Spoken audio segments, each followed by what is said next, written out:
नमस्कार साथियों, स्वागत है आपका वन क्लिक इंस्टीट्यूट के इस यूट्यूब चैनल पे। आरएससीआईटी परीक्षाओं तथा सभी प्रतियोगी परीक्षाओं के लिए अति महत्वपूर्ण प्रश्नों की इस प्रश्नोत्तरी को शुरू करते हैं। तो सबसे पहले 1 नंबर क्वेश्चन की तरफ बढ़ते हैं। तो अपना पहला क्वेश्चन है, एमएस वर्ड 2010 में निम्न में से कौन सा अलाइनमेंट विकल्प बाएं मार्जिन के बीच अनुच्छेद की प्रत्येक पंक्ति को अलाइन करता है तथा बाएं और दाएं किनारों पर सीधे किनारों का उत्पादन करता है? इनमें से इसका सही आंसर होगा अपना जस्टिफाई।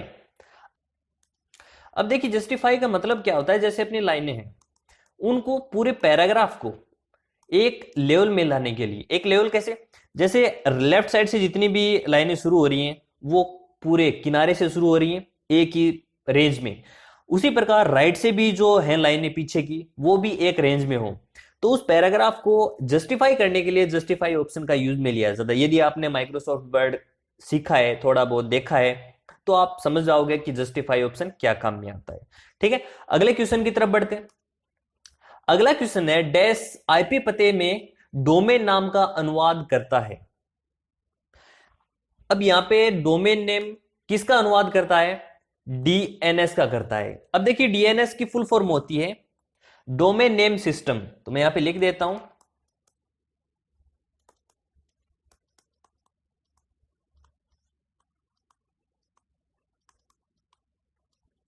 ये डोमेन नेम सिस्टम है क्या? जैसे आपने देखा होगा google.com हुआ, yahoo.com हुआ, उसके अलावा जैसे अपनी यूनिवर्सिटी वगैरह हैं उनकी जो वेबसाइट होती हैं उनका जो, जैसे बीकानेर यूनिवर्सिटी है, VMOU यूनिवर्सिटी है, इनका जो डोमेन नेम होता है, जिनकी साइट को अपन सर्च करते हैं, जो एड्रेस डालते हैं, जो लिखते हैं, तो वो होता है अपना .com, पीछे वाला जो एड्रेस होता है तो वो होता है अपना डोमेन नेम। ठीक है, तो इसका सही आंसर हो जाएगा डीएनएस। अगले क्वेश्चन की तरफ बढ़ते हैं।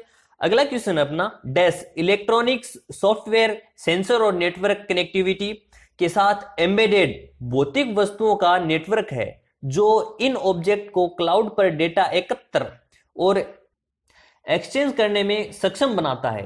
तो इसका सही आंसर होगा आईओटी। अब देखिए, आईओटी का मतलब क्या होता है? आईओटी की फुल फॉर्म होती है इंटरनेट ऑफ थिंग्स।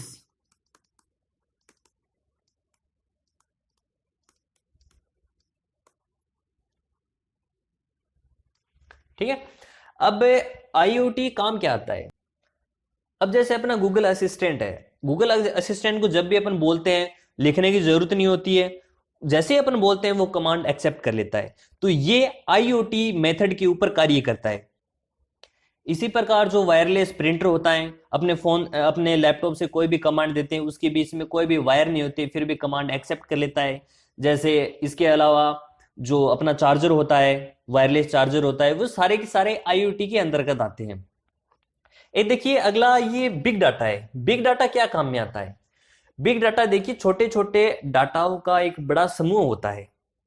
ठीक है, अब ये बिग डाटा जैसे नॉर्मल अपन यूज करते हैं, कोई ऐप यूज करते हैं, या फिर इसके अलावा कोई क्लाउड स्टोरेज यूज करते हैं, तो वो उसके अंदर डाटा स्टोर नहीं होता है, क्योंकि ये बहुत ही ज्यादा, बहुत ही बड़ा होता है। तो जैसे बड़ी बड़ी कंपनीज हैं, उनका डाटा सेव करना हो, या फिर अपना गूगल है या फेसबुक है, इनका जो टेक्स्ट, फोटोज, ये सारे के सारे जो जहां पे सेव होती हैं वो बिग डाटा के रूप में सेव किया जाता है।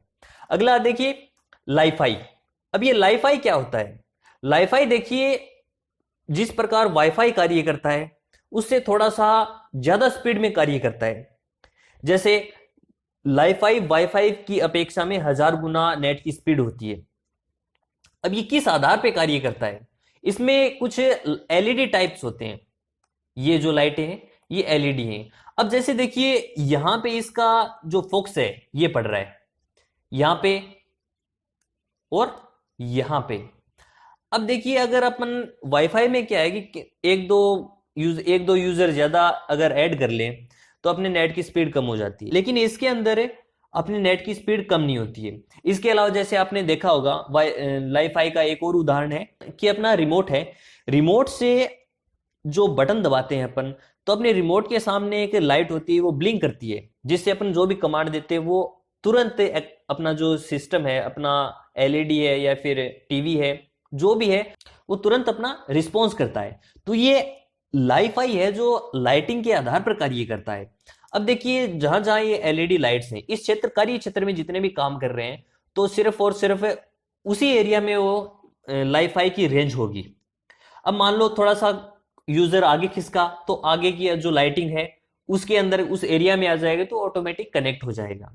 अब वाईफाई में क्या है कि अगर पड़ोस में यदि किसी के पास वाईफाई है तो हम उससे कनेक्ट कर सकते हैं, चाहे वो बीच में दीवार आए कुछ भी आए वहां से कनेक्ट हो जाएगा। लेकिन लाईफाई के अंदर ऐसी कनेक्टिविटी नहीं है। उस जो लाइटिंग है उस लाइटिंग के अंडर जो आएगा सिर्फ उसी के द्वारा ही कनेक्टिविटी हो पाएगी। ठीक है, तो अपना ये था लाईफाई। अगला है अपना गूगल ग्लास। गूगल ग्लास अपना कुछ इस प्रकार से दिखाई देता है। इसमें जितने भी फीचर हैं वो सारे के सारे फीचर जैसे अपने स्मार्टफोन है, उस स्मार्टफोन की जितने भी फीचर्स हैं वो सारे के सारे इसी के अंदर होते हैं। इसमें अपन कमांड के जरिए, अपने आवाज के जरिए इसके ऊपर कोई भी कमांड दे सकते हैं, और वो एक लेजर के जरिए अपने सामने यहां से दिखाई पड़ता है। कोई भी फोटो हो, कोई डाटा हो, वो इनके जरिए अपन देख सकते हैं। अगले क्वेश्चन की तरफ बढ़ते हैं। एमएस वर्ड 2010 में फॉर्मेट पेंटर की शॉर्टकट कुंजी क्या है? तो अपना इसका सही आंसर हो जाएगा Ctrl+Alt+C। आंसर नंबर बी हो, आंसर नंबर इसका बी हो जाएगा। अगले क्वेश्चन की तरफ बढ़ते हैं। अगला क्वेश्चन है, निम्न में से किसकी नेटवर्क ट्रांसमिशन रेंज सबसे कम होती है? इन चार ऑप्शन है, इन चारों में से किसकी ट्रांसमिशन कनेक्टिविटी की, कोई फाइल को ट्रांसफर करने की जो रेंज है वो सबसे कम किसकी होती है? तो इसमें ब्लूटूथ की सबसे कम रेंज होती है। अगले क्वेश्चन की तरफ बढ़ते हैं। कंट्रोल पैनल विंडो 10 अपीयरिंग और पर्सनलाइजेशन कंप्यूटर सिस्टम में। अब कंप्यूटर सिस्टम में जो अपने जो डेस्कटॉप है, डेस्कटॉप की सेटिंग के जरिए अपन इनमें से क्या क्या कर सकते हैं, तो चलिए जानते हैं। उपयोगकर्ता को डेस्कटॉप पृष्ठभूमि पर अपनी पसंद की तस्वीर बदल सकते हैं। डेस्कटॉप पर जो फोटो लगाते हैं वो क्या चेंज कर सकते हैं? इसमें बिल्कुल बिल्कुल चेंज कर सकते हैं अपन। अगला ऑप्शन है, उपयोगकर्ता को स्क्रीन सेव को बदलने या अक्षम करने की अनुमति है, मतलब छोटा बड़ा करने के लिए या फिर स्क्रीन सेवर चेंज करने के लिए क्या अनुमति है? तो इसका सही आंसर ये भी है। उपयोगकर्ता को स्क्रीन रिजोल्यूशन और रंग की गुणवत्ता बदलने की अनुमति है। एचडी करना हो, नॉर्मल करना हो, रिजोल्यूशन करना हो, वो क्या चेंज कर सकते हैं? तो इसका ये भी सही है। तो इसका सही आंसर हो जाएगा उपरोक्त सभी। ठीक है, अगले क्वेश्चन की तरफ बढ़ते हैं। अगला क्वेश्चन है, ट्रेस ईमेल फोल्डर क्या है? अब ईमेल में ट्रेस ऑप्शन क्या काम में आता है? तो इसका सही आंसर हो जाएगा, यह वह जगह है जहां हटाए गए ईमेल संग्रहित होते हैं। जैसे कंप्यूटर के अंदर अपन कुछ डाटा डिलीट करते हैं तो वो किसके अंदर सेव होते हैं?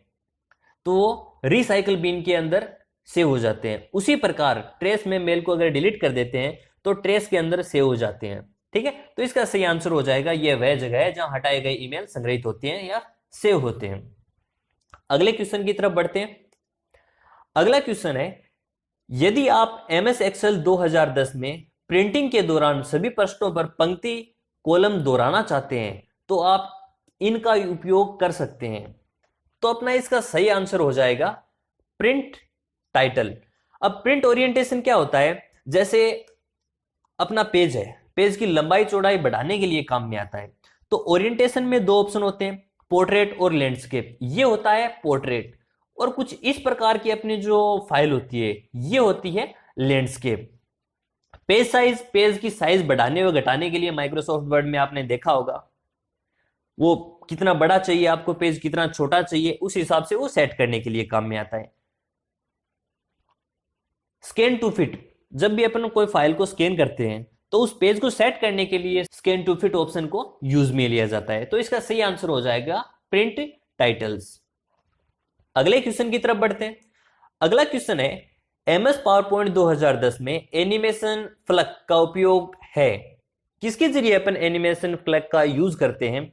तो अपना इसका सही आंसर हो जाएगा, आप स्लाइड पर लागू एनिमेशन की एक सूची देख सकते हैं। अब क्या क्या एनिमेशन लगा रखा है आपने, उसकी अपन डिटेल देख सकते हैं, सूची देख सकते हैं। तो इसका सही आंसर हो जाएगा बी। अगले क्वेश्चन की तरफ बढ़ते हैं। अगला क्वेश्चन है, निम्नलिखित में से कौन सा ई गवर्नेंस सेवा के रूप में माना जाता है? अब ये चार ऑप्शन है, इन चारों ऑप्शन में गवर्नमेंट सेवाएं कौन सी है? ड्राइविंग लाइसेंस बिल्कुल है, ड्राइविंग लाइसेंस अपन गवर्नमेंट के द्वारा ही बनाई जाती है। कार ड्राइविंग अगर ड्राइविंग सीखनी हो तो जरूरी नहीं है कि गवर्नमेंट की परमिशन लेनी हो। सब्जी खरीदना, सब्जी खरीदने के लिए भी अपने गवर्नमेंट की कोई जरूरत नहीं होती है। T shirt printing, T shirt को प्रिंट करने के लिए भी गवर्नमेंट की कोई जरूरत नहीं होती है। तो इसका सही आंसर हो जाएगा ड्राइविंग लाइसेंस। ठीक है, तो चलिए साथियों अब शुरू करते हैं, शॉर्ट क्वेश्चन की तरफ बढ़ते हैं। शॉर्ट क्वेश्चन में पहला क्वेश्चन है, पहला भारतीय सुपर कंप्यूटर का एग्जाम्पल।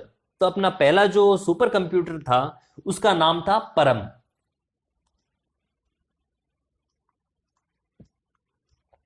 देखिए सुपर कंप्यूटर क्या होता है, सबसे बड़ा कंप्यूटर होता है, सबसे शक्तिशाली होता है, सब कार्य करने की क्षमता सबसे ज्यादा होती है।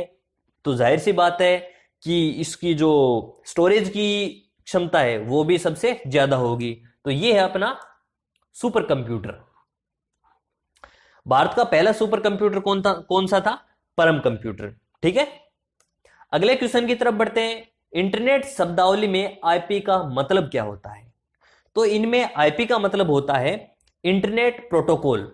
अब आपने कई बार देखा होगा, तो यहां पे मैं लिख देता हूं एक बार।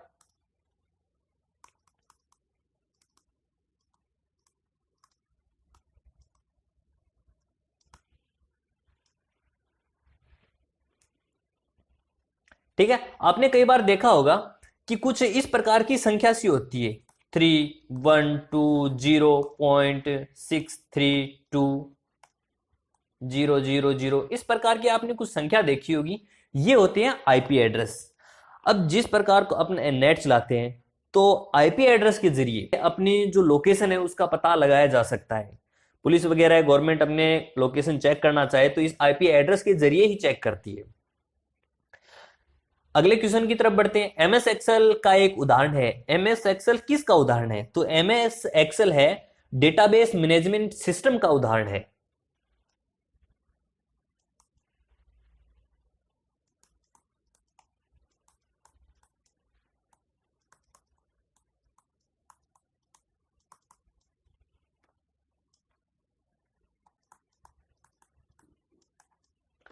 अगला क्वेश्चन है जीयूआई आधारित ऑपरेटिंग सिस्टम। अब जीयूआई आधारित ऑपरेटिंग सिस्टम कौन से होते हैं? जैसे अपना विंडो 7 है,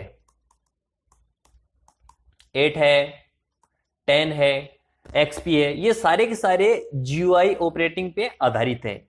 जीयूआई की फुल फॉर्म होती है ग्राफिकल यूजर इंटरफेस।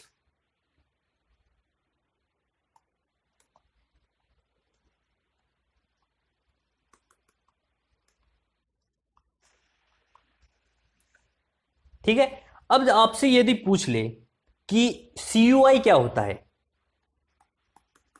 सीयूआई किसके ऊपर आधारित होता है, तो सीयूआई होता है एमएस डोस के ऊपर।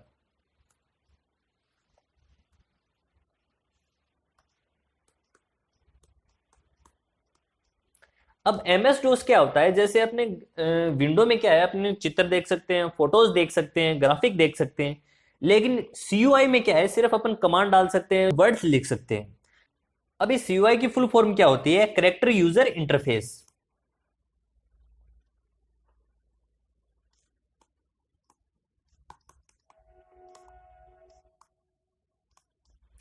ठीक है, अगले क्वेश्चन की तरफ बढ़ते हैं। अगला क्वेश्चन है डॉट मैट्रिक्स, इंकजेट और लेजर किस कंप्यूटर बाहरी उपकरणों के उदाहरण हैं? तो डॉट मैट्रिक्स, इंकजेट और लेजर क्या हैं? ये सारे के सारे क्या हैं? प्रिंटर के एग्जाम्पल हैं।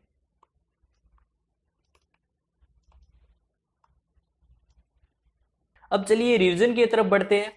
आप अपने ई टिकट के आरक्षण को वर्तमान स्थिति जान सकते हैं। किनके जरिए अपने वर्तमान स्थिति जान सकते हैं? ट्रेन नंबर एवं अपने नाम से। अगला क्वेश्चन है माइक्रोसॉफ्ट एक्सेल में नया चार्ट बनाने के लिए निम्न स्टेप होंगे। तो इसका सही आंसर होगा select data, insert tab and select chart. अगला क्वेश्चन है निम्न में से कौन से डिस्क को कई बार मिटाकर लिखने के काम ले सकते हैं? तो इसका सही आंसर होगा CDRW एंड DVD-RW। अगला क्वेश्चन है एमएस वर्ड 2010 में सम्मिलित हाइपरलिंक को कैसे खोल सकते हैं? तो इसका सही आंसर होगा कंट्रोल कुंजी दबाएं और फिर हाइपरलिंक पे क्लिक करें। अगले क्वेश्चन की तरफ बढ़ते हैं। अगला क्वेश्चन है विंडो 10 में डैश एक आवाज संचालित निजी सहायक है, तो वो है कोर्टोना। अगला क्वेश्चन है एमएस एक्सेल 2010 में यदि आप किसी विशेष सेल में एक फॉर्मूला लागू करते हैं और परिणाम डैश प्रदर्शित होता है तो इसका मतलब क्या होता है? तो इसका मतलब होता है फॉर्मूला का परिणाम सेल में प्रदर्शित करने के लिए बहुत बड़ा है। अगला क्वेश्चन है एमएस वर्ड 2010 में डैश कुंजी कर्सर के बाईं ओर के अक्षर को मिटा देती है और डैश कुंजी कर्सर के दाईं ओर के अक्षर को मिटा देती है। किनके जरिए? बैकस्पेस और डिलीट के जरिए अपन दाईं और बाईं तरफ के अक्षर को मिटाया जा सकता है। अगला क्वेश्चन है एमएस एक्सेल 2010 में फॉर्मूला इक्वल लेन इन्वर्टेड कोमा शुरू VMOU@RSCIT का परिणाम क्या होगा? तो इसका सही आंसर होगा 10 10। अगला क्वेश्चन है निम्न में से पीओएस और यूपीआई के सही पूर्ण रूप का चयन करें, तो इसका सही आंसर हो जाएगा point of sale and unified payment interface. अगला क्वेश्चन है बाइनरी प्रणाली में 8 के द्वारा व्यक्त किया जाता है, तो इसका सही आंसर होगा सी। शॉर्ट क्वेश्चन की तरफ बढ़ते हैं। कीबोर्ड के जिन बटनों पर तीर का निशान होता है उन्हें कहते हैं एरो की। शॉर्टकट तैयार करने के लिए फंक्शन कीज के अलावा किन कुंजियों का प्रयोग किया जाता है? तो इसका सही आंसर होगा कॉम्बिनेशन कीज।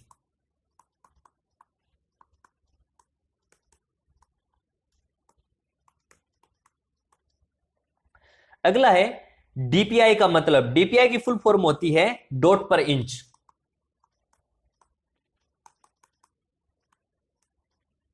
अगला क्वेश्चन है रैम किस प्रकार की मेमोरी होती है? तो रैम अस्थायी प्रवृत्ति की मेमोरी होती है।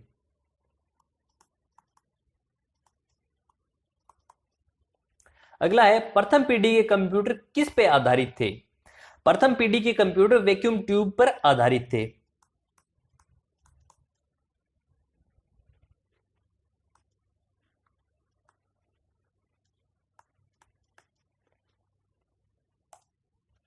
तो साथियों ये थे कुछ अपने आज के क्वेश्चंस। इस क्लास के प्रति यदि आपके कुछ सुझाव हैं तो नीचे कमेंट बॉक्स में कमेंट करें और चैनल को सब्सक्राइब करना न भूलें।